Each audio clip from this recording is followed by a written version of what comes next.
我们先在碗中打一个鸡蛋，50克食用油，35克白糖。我们先将它搅匀。今天我们做一道酥到掉渣、非常好吃的花生酥，这样就可以了。加入120克低筋面粉，30克炒熟的花生碎，15克炒熟的黑芝麻，1克盐，2颗小苏打，用筷子搅成面细状。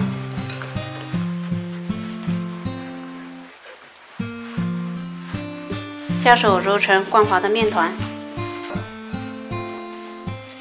揉至这样偏软一点的面团就可以了。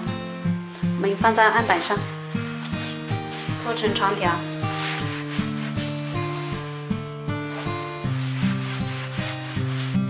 分成12份大小等份的小剂子。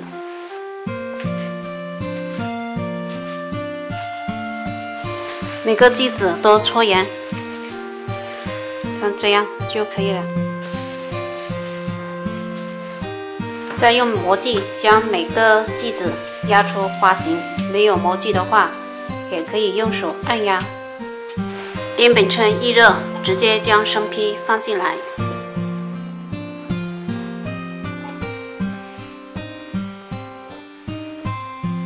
盖上盖子，烙3分钟。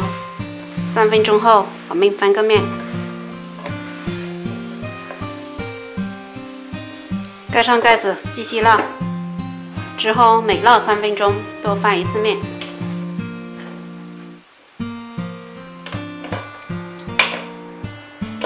直至烙至两面金黄就可以出锅了。